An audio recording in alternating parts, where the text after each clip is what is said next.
রিয়ারিসেন্স। আজকের আলোচনা সামুদ্রিক প্রক্রিয়া ও সৃষ্ট ভূমিরূপগুলি। তবে এর মধ্যে আগে জানতে হবে বিভিন্ন উপকূল সম্পর্কে। সমুদ্র ও স্থলভাগের মধ্যবর্তী ক্রমাগত পরিবর্তনশীল অঞ্চল হলো উপকূল। এই উপকূলগুলি আবার বিভিন্ন ভাগে ভাগ করা যায়। শৈলশিরা ও মধ্যবর্তী উপত্যকা যদি সমুদ্র ও স্থলভাগের সংযোগ রেখার সাথে আড়াআড়ি বা প্রায় সমকোণে অবস্থান করলে সমুদ্রপৃষ্ঠ উত্থানের ফলে ফানেল আকৃতির খাদ উৎপন্ন হয়। একে রিয়া উপকূল বলা হয়, যেমন দক্ষিণ পশ্চিম আয়ারল্যান্ড উপকূল। উল্টো দিকে শৈলশিরা ও মধ্যবর্তী উপত্যকা যদি সমুদ্র ও স্থলভাগ সংযোগ রেখার সাথে সমান্তরালে অবস্থান করে সমুদ্রপৃষ্ঠ উত্থানের ফলে যে উপকূল গঠন করে তাকে যুগোস্লোভিয়ার অ্যাড্রিয়াটিক সাগরে ডালমেশিয়া অঞ্চলের নাম অনুসরণ করে ডালমেশিয়ান উপকূল বলা হয়। রিয়া উপকূলের বরাবর গভীর হিমবাহ উপত্যকা সমুদ্রপৃষ্ঠ উত্থানের ফলে নিমজ্জিত হয়ে যে খাড়া প্রাচীরওয়ালা ইউ আকৃতির সংকীর্ণ খাড়ি সৃষ্টি করে তাকে ফিওর্ড বলা হয়। আর এই ফিওর্ড অধ্যুষিত উপকূলকে ফিওর্ড উপকূল বলা হয়। গ্রিনল্যান্ডের নরবেন ফোর্ড পৃথিবীর দীর্ঘতম ফিওর্ড উপকূল। এছাড়া উপকূলের পর আসি উপকূল রেখা। উপকূল বরাবর ভৃগু বা উঁচু পাহাড়ের সীমারেখাকে উপকূল রেখা বলা হয়। এরপর শুরু হয় তটভূমি, অর্থাৎ মরাকোটালে ভাটার সময়ে চিহ্নিত সমুদ্র জলের নিম্নসীমা থেকে ভৃগুতটের পাদদেশ পর্যন্ত বিস্তৃত ভূভাগকে তটভূমি বলা হয়। এই তটভূমিগুলিকে আবার তিন ভাগে ভাগ করা যায়। সম্মুখ তটভূমি বা ফোরশোর।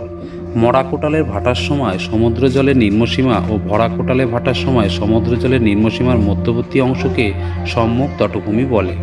এরপর আসে পশ্চাৎ তটভূমি অর্থাৎ ব্যাকশোর।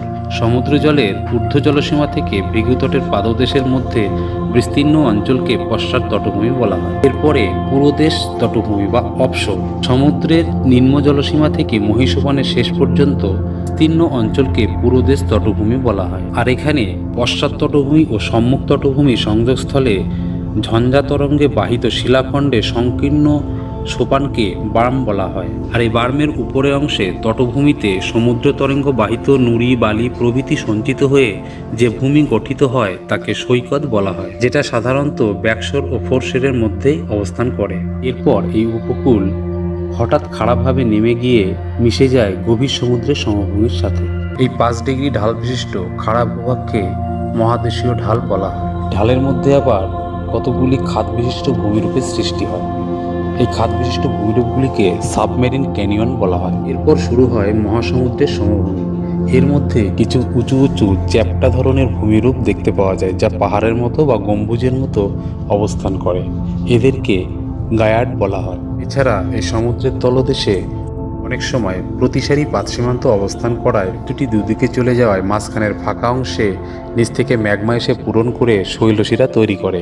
একে মিড ওশানিক রেঞ্জ বলা হয়। আবার এই সমভূমির এক অংশ অন্যদিকে প্রতিসারিত হতে হতে কোনো মহাদেশের নিচে প্রবেশ করতে থাকলে, অর্থাৎ অভিসারী পাতসীমান্ত সৃষ্টি করলে সেখানে একটি গভীর সমুদ্র খাতের সৃষ্টি করে মহাসামুদ্রিক খাত বলা হয়। উপকূলভাগ আবার সমুদ্রের জলরাশি দ্বারা বিভিন্নভাবে ক্ষয়িত হয়ে বিভিন্ন ভূমিরূপ গঠন করে। এই জলরাশি ক্ষয় করার প্রবণতা আবার নির্ভর করে ফেজের উপর। ফেজ হলো উন্মুক্ত সমুদ্রে বাতাস যতখানি দূরত্ব অতিক্রম করে সেই দূরত্বকে ফেজ বলা হয়। ফেজ বেশি হলে তরঙ্গ বড় আকারের হয়। এই তরঙ্গ আবার জল ছুটে আসা এর উপর নির্ভর করে একে দুই ভাগে ভাগ করা যায়। একটি হলো সমুদ্র তরঙ্গ, অর্থাৎ যেটা উলম্বভাবে উপরে নিচে জল ওঠানামা করে তাকে সমুদ্র তরঙ্গ বলা হয়। আর এই জল যদি একদিকে ছুটে আসে অনুভূমিকভাবে তবে তাকে সমুদ্র স্রোত বলা হয়। যাই হোক, সমুদ্র তরঙ্গ ও সমুদ্র স্রোত উভয়ের দ্বারাই এই সমুদ্র উপকূলের বিভিন্ন রকম ভূমিরূপ সৃষ্টি হয়। এই তরঙ্গ আবার গতিমুখের উপর নির্ভর করে দুই ভাগে ভাগ করা যায়। একটি হলো সোয়াশ, অর্থাৎ সমুদ্র থেকে তরঙ্গ যখন উপকূলে গিয়ে আছড়ে পড়ে তখন তাকে সোয়াশ বলা হয়। আবার ওই তরঙ্গ যখন অভিকর্ষের টানে সমুদ্রের দিকে ফিরে আসে তখন তাকে ব্যাকওয়াশ বলা হয়। আবার তরঙ্গের কার্যকারিতার উপর নির্ভর করে দুই ভাগে ভাগ করা যায়। একটি হলো বিনাশকারী তরঙ্গ, অর্থাৎ সোয়াশ অপেক্ষা ব্যাকওয়াশ যদি বেশি শক্তিশালী হয় তাহলে উপকূলকে ক্ষয় করে ক্ষয়িত পদার্থ সমুদ্রের দিকে টেনে নিয়ে আসে, কে বিনাশকারী তরঙ্গ বলা হয়। আবার যদি ব্যাকওয়াশ অপেক্ষা সোয়াশ বেশি শক্তিশালী হয় তাহলে সমুদ্রগর্ভের অংশ উপকূলে এসে সঞ্চিত হয় এবং উপকূল থেকে বেশি ক্ষয়িত পদার্থ সমুদ্রগর্ভে নিয়ে যেতে পারে না, তাই একে গঠনকারী তরঙ্গ বলা হয়। অনেক সময় সোয়াশ ও ব্যাকওয়াশ মুখোমুখি হয়ে দুদিক থেকে মিলিত হয়ে এক জায়গায় দাঁড়িয়ে থেকে এক ধরনের তরঙ্গ উৎপন্ন করে। একে ক্ল্যাপোটিস বলা হয়। উপকূলের দিকে তরঙ্গগুলি এগিয়ে গেলে তার দৈর্ঘ্য বৃদ্ধি পায় এবং শেষে সেগুলো হুড়মুড় করে ভেঙে পড়ে। একে ঊর্মিভঙ্গ বলা হয়। যে রেখা বরাবর ঊর্মিভঙ্গ ঘটে তাকে প্লাঞ্জ রেখা বলা হয়। এই জলরাশিগুলি উপকূলের সমান্তরালে প্রবাহিত হয়ে স্রোত সৃষ্টি করে। দুটি এই অনুতটীয় প্রবাহ উভয় দিক থেকে এসে মিলিত হয়ে অধিক ঢাল বরাবর সমুদ্রগর্ভের দিকে অগ্রসর হয়। একে চোরা স্রোত বলা হয়। মূলত 6টি প্রক্রিয়ায় উপকূলের সামুদ্রিক ক্ষয় কাজ করে। এগুলি হল প্রবাহজনিত ক্ষয়, যেখানে ঢেউয়ের এক একটি আঘাতে প্রতি বর্গ সেমিতে 50 কিলোগ্রাম করে চাপ দেয়, ফলে শিলা চূর্ণ বিচ্ছিন্ন হয়ে ক্ষয়প্রাপ্ত হয়। দ্বিতীয়টি হলো অবঘর্ষ ক্ষয়, অর্থাৎ উপকূল তটভূমিতে সমুদ্র তরঙ্গবাহিত শিলাখণ্ডের সঙ্গে ভূপৃষ্ঠের ঘর্ষণের ফলে শিলা ক্ষয়প্রাপ্ত হয়। এছাড়া রয়েছে ঘর্ষণ ক্ষয়। তরঙ্গবাহিত শিলাখণ্ডগুলি পারস্পরিক সংঘর্ষের মধ্যে অপেক্ষাকৃত ছোট ছোট আকারে শিলাখণ্ডে পরিণত হয় এবং শেষে বালিতে পরিণত হয়। একে ঘর্ষণ ক্ষয় বলা হয়। এছাড়া রয়েছে দ্রবণ ক্ষয়। জলের সঙ্গে রাসায়নিক বিক্রিয়া ঘটিয়ে মূলত চুনাপাথর চক ও ডলোমাইট শিলাস্থিত খনিজ বিয়োজিত ও দ্রবীভূত হয়ে অপসারিত হয়ে ক্ষয়প্রাপ্ত হয়। এবার আসা যাক এ সমস্ত স্রোত ও তরঙ্গের মাধ্যমে উপকূলভাগে কীরকম ভূমিরূপ তৈরি করে। প্রথমে সমুদ্র তরঙ্গ উপকূলভাগকে আঘাত করার ফলে উপকূল ক্ষয় পেয়ে একটি খাস বিশিষ্ট ভূমিরূপ সৃষ্টি করে। একে সমুদ্র ভৃগু বলা হয়। ক্রমাগত এভাবে জলতল যদি নিচের দিকে নামতে থাকে তাহলে নিচে আরেকটি ভৃগু তৈরি করে। এভাবে ক্রমান্বয়ে কতগুলি সমুদ্র ভৃগু তৈরি হলে একে তরঙ্গ কর্তৃক মঞ্চ বলা হয়। আর উপকূলভাগে কোথাও অপেক্ষাকৃত নরম শিলা থাকলে সেখানে তরঙ্গের ক্রমাগত চাপে একটি গর্তের সৃষ্টি হয়। একে গহ্বর বা গুহা বলা হয়। এই গহ্বর ক্রমাগত তরঙ্গের চাপে বৃদ্ধি পেতে পেতে একসময় উপকূল পৃষ্ঠে সশব্দে বেরিয়ে আসে।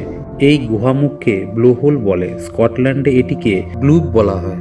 আবার দুর্বল শিরা বরাবর একাধিক ব্লোহোল সৃষ্টি হলে কালক্রমে গুহার ছাদ সম্পূর্ণ ধসে গিয়ে দীর্ঘ ও সংকীর্ণ খাঁড়ির সৃষ্টি করে। একে স্কটল্যান্ডে ফ্যারো দ্বীপপুঞ্জে জিও বলা হয়। আবার কোমল শিলা তরঙ্গ আবহবিকার দ্বারা দ্রুত ক্ষয়প্রাপ্ত হয়ে যদি উত্তোলাকৃতির কোনো খাঁড়ি গঠন করে কোপ বলা হয়।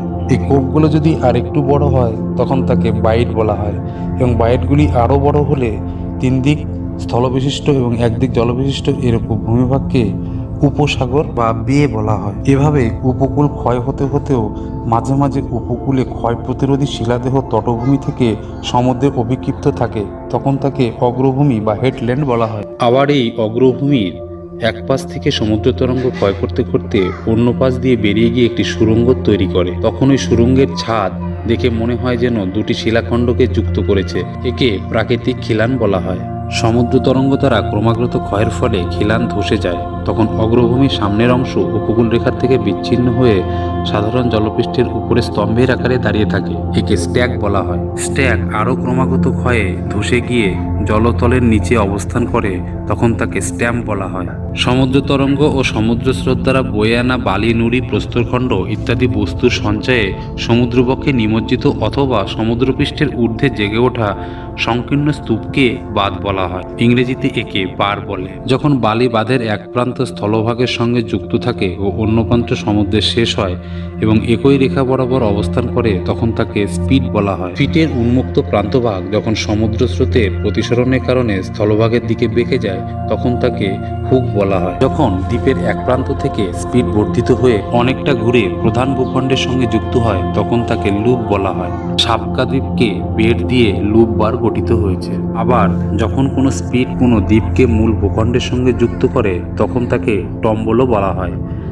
এছাড়া এই চ্যাপ্টারের আরেক টপিক প্রবাল প্রাচীর বা কোরাল রিফ, যার ভিডিও এই ভিডিওর শেষে দেওয়া আছে।